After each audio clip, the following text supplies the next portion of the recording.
Coming of Age is coming up next. I'm your host, Josh Newby. First today, we'll explore some unknowns related to arthritis and treatment with Andrews Institute. Then we'll talk about a local film festival seeking to start a conversation and the Council on Aging film that will premiere there. Finally, a look at how you can get some free food and fun conversation. Stay with us. Coming of Age starts right now. As we age, staying active in life and involved in the community can become a challenge. But with Council on Aging of West Florida's range of home-based services, you remain healthy, independent, and engaged. From Meals on Wheels and respite care to senior dining sites and the retreat, you'll feel empowered to regain your freedom while retaining what makes you, you. We've been in the community for nearly 50 years, advocating for elders and supporting those who care for our parents and grandparents. We were there when your father's health began declining, when your mother needed companionship during the day. And guess what? We'll be there down the road when you need those services too. Now, join with us as we talk together about the aging issues that matter to you. Arthritis is a challenge we hear a lot about, though few who don't live with it know exactly what it is, what to look out for, and what treatment options look like. There is no cure, but there are ways to manage it. And here to tell us more about that is Dr. Gregory Hansey, an orthopedic surgeon with Andrews Institute for Orthopedics and Sports Medicine. Doctor, thank you so much for joining us today. For those who don't know, for those who have never had any sort of familiarity or affiliation with arthritis, what exactly is it? Well, there are several different forms of arthritis we treat, but in general, kind of generically, arthritis refers to a progressive loss of articular cartilage. Articular cartilage is the cartilage that covers the surface of our joints. It does not have nerve endings. It doesn't feel. So when you have that cartilage, you have no pain. As it wears away, the bone becomes exposed, and that has nerve endings, and it gets inflamed, and that's what generates the pain in arthritis. Okay. And where does it occur in the body? Where is it most likely to occur? It can really occur in any joint in the body, but it primarily occurs in weight-bearing joints such as the hip and the knee and the spine. But once again, can occur in any joint. Gotcha. Are there people that are more susceptible to arthritis than others? There's a known genetic component. We just know that it runs in families. So if you have a family member or multiple family members that have arthritis, there's a good chance it may occur in you as well. Outside of that, people that have a higher body mass tend to develop arthritis higher in those load-bearing joints. Also, people that had trauma to a joint can get post-traumatic arthritis. And as we age, the elderly population has an increased risk of arthritis than, say, the younger population. You know, we all feel aches and pains at various parts of our lives for whatever reason. How does an individual know if this is a temporary pain or if it's something more serious, if this is arthritic and they need to get it checked out? I'd say that time component is a big thing, and what you mentioned in your daily life is temporary. Things that come up in daily activity, stress-induced things to a joint that cause pain, those can be temporarily or short-lived. Arthritis does not tend to go away. It tends to progress. Even in the early stages of arthritis, you don't necessarily need somebody like me. You can treat it with over-the-counter medications and things of that nature. As it progresses and becomes more daily or affecting your lifestyle, I think that's a good time to see a surgeon like me or somebody to take a better look at it than just treating it on your own. Okay, and speaking of that, what are some of the typical treatments for arthritis? So, at the very beginning of arthritis, or even preventative measures, mainstays are a good weight. Maintaining good activity level, low impact exercises, cycling, elliptical, things of that nature are good for arthritic joints because they're low impact. They maintain your motion. When we first started treating them medically, over-the-counter medications such as anti-inflammatories, or what people refer to as non-steroidal anti-inflammatories, such as Aleve or Motrin. We do prescription versions of those. Those are kind of the first line treatments. Tylenol can be effective as well, but not quite as much as the anti-inflammatories. As that disease progresses and the pain worsens, or the changes on imaging worsen, we can step that up. The next line tends to be things such as injections, and there are different types of injections. A lot of people hear of cortisone shots. which is kind of a generic term for a steroid injection. And what the steroid does is decrease the inflammation in the joint to relieve the pain. You can also get shots that are called visco supplementation. People refer to them as gel shots. Some people refer to them as rooster shots. But basically the idea there is you're trying to recreate some lubricant in the knee. And those can be effective in certain instances as well. Following that, that's when you start talking about surgical procedures such as joint replacement, as the arthritis gets more advanced and more affecting their daily activities. So it sounds like what you're saying is that surgery is the most likely outcome or the eventual outcome. Is that true? All the arthritis will progress and become worse. Surgery is certainly the end point.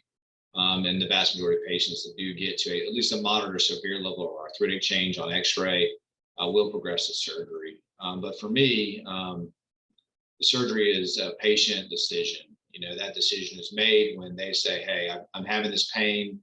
These other things aren't relieving it, and I'm just tired of it, and I want surgery. That's kind of a patient decision. Okay. And finally, is there a cure for arthritis, or is it just something we have to learn to live with, something that we have to learn to manage? We currently don't have a cure for arthritis. It's certainly something we just live with, manage the best we can with the tools we have available. Doctor, thank you so much for joining us today. Next, we're talking about a local LGBT film festival and one exciting entry in particular. Stay with us.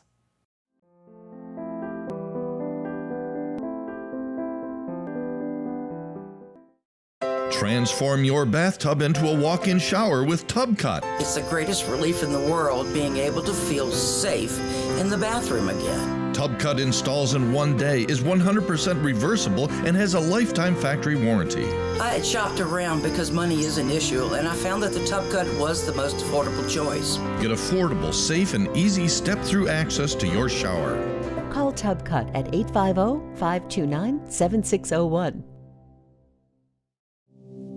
The Reesburg Institute, Pensacola's ear, nose, throat, and voice center. We welcome you to visit us at our convenient Davis Highway location in Pensacola. At the Reesburg Institute, we offer the most advanced treatment available in a calm, stress-free environment. Since 2014, we've performed over 1,000 cases in office of balloon sinus surgery, as well as septoplasty and nasal procedures using oral sedation. The in-office procedures result in a faster healing time. Visit us and feel the difference. The Beacon at Gulf Breeze offers the finest senior living community in the area. We are here for your loved ones who need assisted living and advanced memory care services. Seniors will feel right at home with studio, one-bedroom apartments, a large dining area, a beautiful landscape courtyard, and even a salon. With professional staff and one-on-one care, your loved ones are our top priority. Welcome to the Beacon at Gulf Breeze.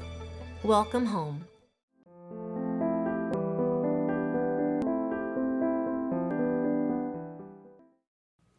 The Stamped Film Festival offers artistic exploration, a forum for discussion, and films that are both challenging and crowd-pleasing.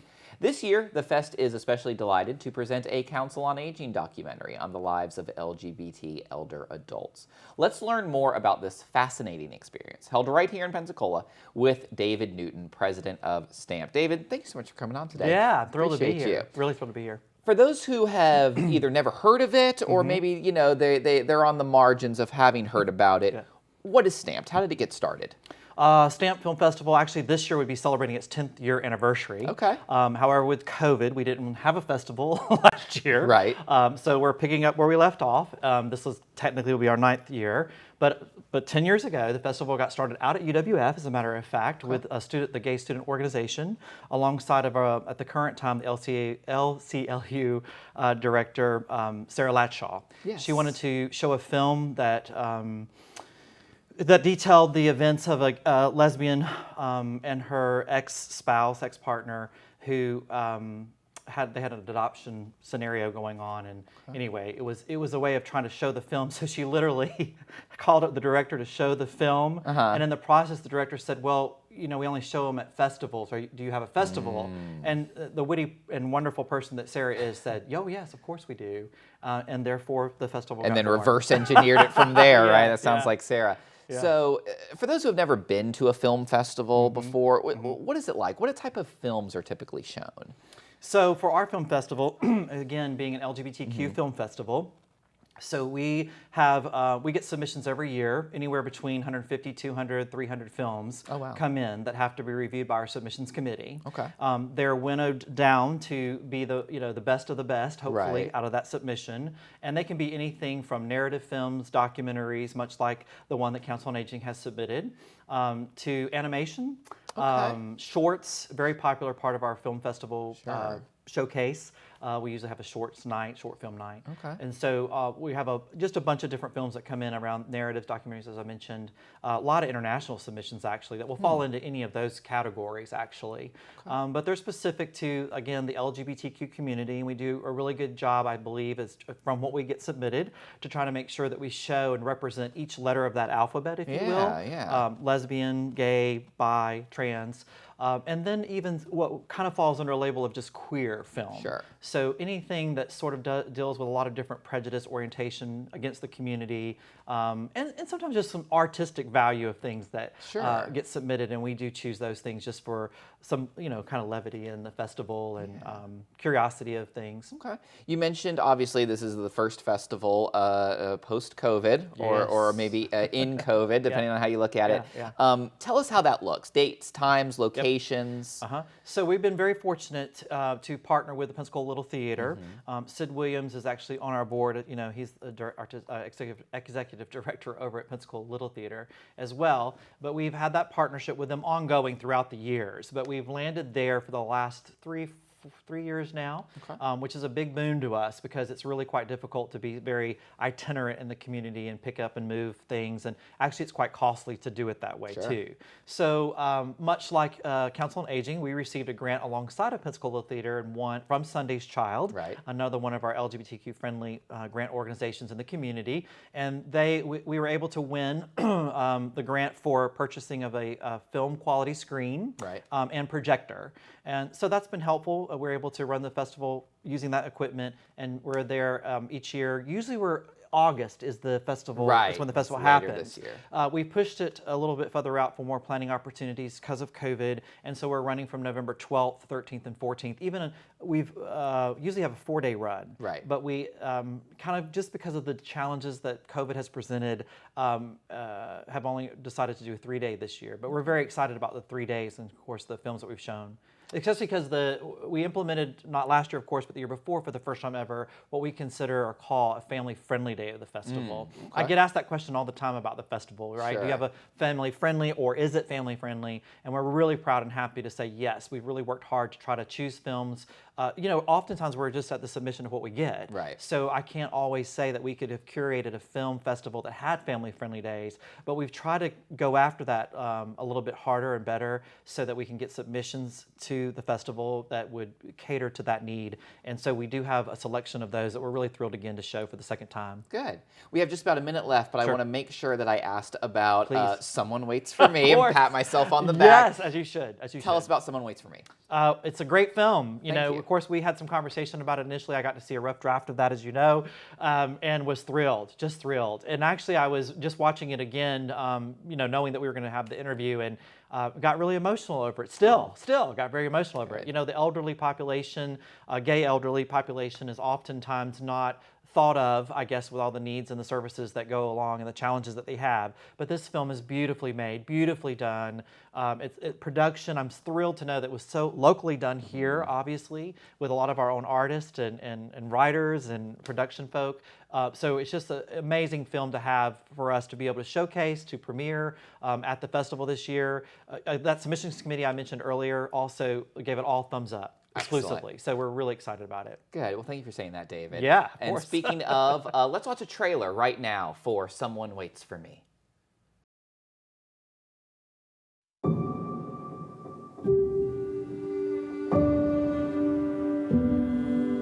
I thought it was a sin. I thought it was so bad that I couldn't talk to anyone ever about it.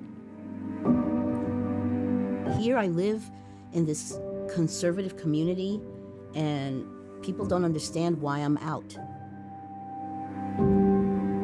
of all the harm that's been done to me, it doesn't equal the harm I've done to myself. I had made choices to not be a gay man. What price you put on personal integrity? You're going to live a lie your whole life? I mean, I hesitated letting myself go there. More than trying to fight it, it was trying to figure it out. If I don't come out, what's in your mind about gay people? You need to see who we are. This is my contribution to our fight to equality. I am not doing this to be looking at the ceiling at the end of my life and thinking I had one life to live and I screwed it up. I don't think hiding who we are does justice to people understanding anything at all about the gay community.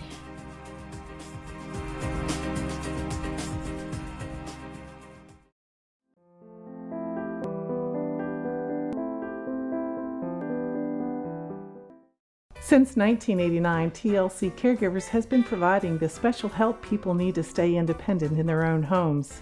TLC is an employer of choice in the home care market. Our employees are screened with level 2 background screens, drug-free, and have caregiving experience. If you have time, enjoy people, and are interested in joining us, go to tlccaregivers.com to learn more about becoming a TLC caregiver or visit us in Cordova Square. For more than 25 years, the potential for health improvement is seen with each patient that walks through our doors. Healthcare decisions don't have to be confusing. Make Island Doctors your medical practice. My husband and I have been coming to Island Doctors for approximately 10 years, and we have been very happy with them, and we trust them. Call us today and schedule a tour of one of our locations near you and take a look at our Best Wellness program, and welcome home.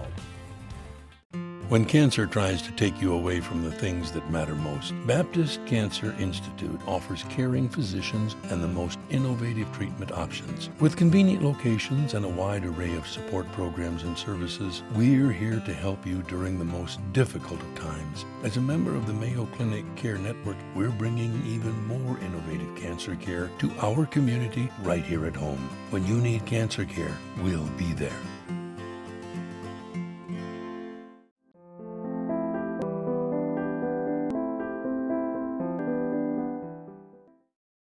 As we age, socialization and proper nutrition become challenging, especially if you live alone. But a sensational program through Council on Aging addresses both of those for free.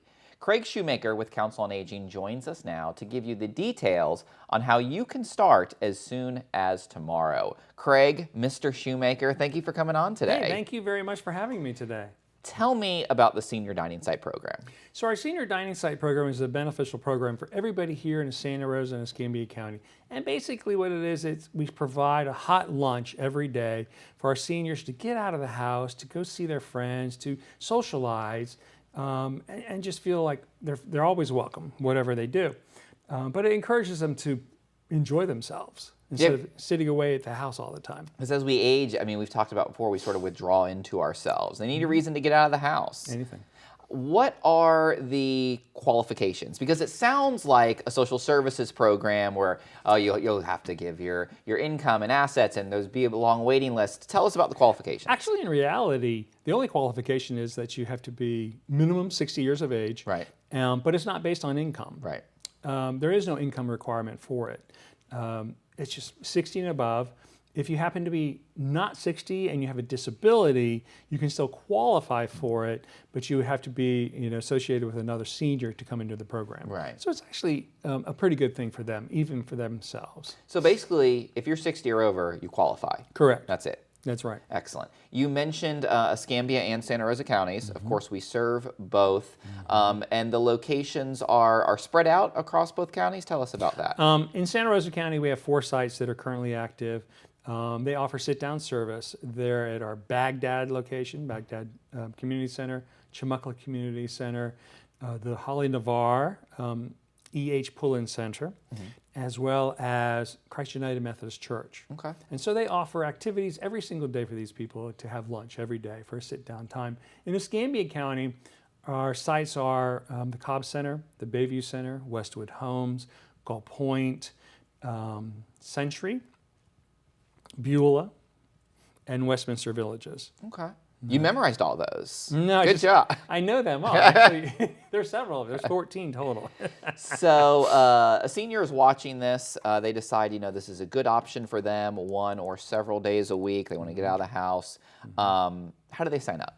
So all they really need to do is they just need to reach out to us and call our main telephone number, 432-1475, or they can call us directly at 266-2514, which is Linda. There's 2 Lindas in the office. It doesn't matter which one you speak to, but they'll take your information. But as long as you call us before noon the day before, we'll make a reservation for you, and you'll be able to have a lunch the next day. But we will do an assessment.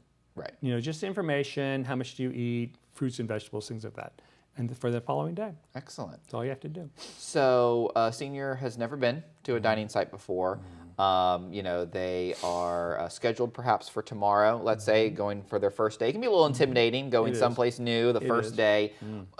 What can they expect? What's going on at this site? So typically when they come in the building, it's like, let's say they go to the Cobb Center. And Cobb Center is one of our larger sites in town here. And what they'll do is they'll come in and they'll sign in with the dining site person that they're here for today and that they're going to be there tomorrow or Friday, and they do skip around a lot. So in reality, they have a lot of activities going on. They do a lot of reading programs. Bingo is highly competitive. Don't interrupt. Just interrupt you. One thing I have learned is don't interrupt bingo. No, never. Very, very competitive. No. They may let you call the number if you're good. Some of our other sites do jigsaw puzzles. They have tables spread out of jigsaw puzzles. We provide them all these puzzles. We have speakers coming in twice a month to talk about their health, safety, taking care of themselves in the home. If they happen to live in Santa Rosa County, they can take Tai Chi at our Baghdad Center twice a week on Tuesdays and Thursdays. If they're in this side of the county, they can sign up for chair exercises at the All Point that we recently reopened. But they can do, there's something always going on. They're just not going in there and staring like a new kid in the class. Yeah. Okay. Yeah, and you see senior dining centers on movies and television. It always looks very drab and sad, and seniors just sort of sitting there. But every time I go to one of these sites, it is alive with energy and laughter and activity. Well, that has a lot to do with our dining site manager. Yeah. They're very engaged, very involved. They'll recognize a birthday or somebody's birthday, and they'll have like a birthday activity or birthday celebration for that person. Definitely. But everybody's involved. Good. So it's almost like a family. Good. Yeah. Obviously with COVID, things have looked differently, various stages of different for the past 18 months. Are the sites in person? Are they grab and go? What does that look like? Currently right now in Santa Rosa County, all the sites are sit down. Okay. They can have lunch. So they're in person? They're in person and they can sit down. Lunch is served at 11 o'clock. Okay. In Escambia County, the sites that are sit down for in person are Century, Cantonment, Century, Cantonment. I've lost one somewhere in there. Cobb is Cobb, sit down. sorry, is a big one. Yes, Cobb. The three big ones are. The rest currently right now in Escambia County are grab and go. Okay. And they still get the same meal. Right. But it's hot. They get a juice. They get fruit. They get milk with it. But it's mainly grab and go for the time being. So for those individuals, they would still call the day before, but they would just like a drive-through. They'd come pick up their free meal and go. At Bayview, you can actually drive through, and they hand it in the window. That's right. Some of the other sites, you can actually go in and pick it up and leave. As we're wrapping up, talk about the value of these senior dining sites to elders of all income levels, of all backgrounds. The greatest value that our seniors have that we can offer them is the simple fact that they have a place to go outside of their house. Yeah. And they can go for socialization. They can go to relax and be themselves and not be worried about how they're going to eat their lunch for that particular day, because we provide that. But also we provide the socialization that they can come out and relax and have a good time and laugh again. In the beginning of the pandemic, it was really hard because everything was grab and go. And so a lot of them were saying, you know, when are we going to be able to come back in and sit down? And then we did start coming back and sitting down, and they enjoy it because they can see people they haven't seen, and they made friendships and long-lasting friendships. But the greatest value is the socialization. They know that, hey, there's somebody out there, and I can go and see my friend Betty, and everything's good. Absolutely. Crucial service, Craig. Thank you so much for coming on and discussing it Hey, with no me. problem. I appreciate it. Thank you. Until next time, enjoy life. You've earned it.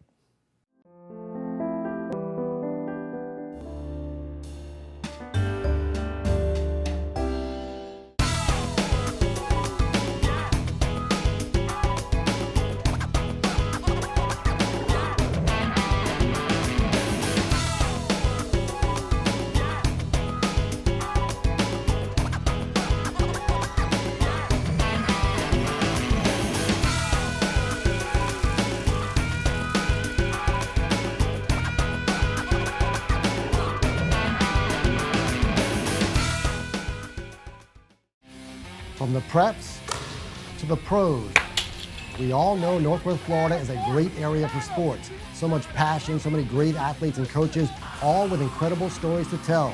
That's the focus of Steve Nissom Sports. Every episode takes you beyond the highlights and delivers an in-depth look into the brightest stars and biggest personalities in the Northwest Florida sports scene. Tune in to Blab TV for new episodes airing the first Saturday of the month, and catch replays on blabtv.com. Hi, I'm Madrina.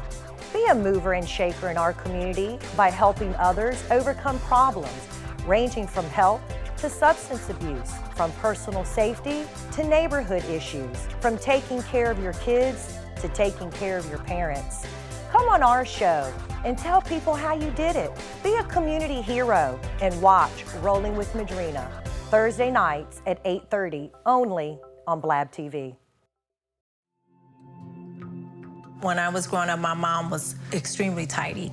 We were trained to put things back where we got them from. One day, when I walked into my mom's house, I felt like I walked to someone else's house. There was stuff everywhere. And just growing up the way I grew up, and to see this transition was very alarming. When Sean talked to me, it was a wake-up call, and that's when I went to the doctor.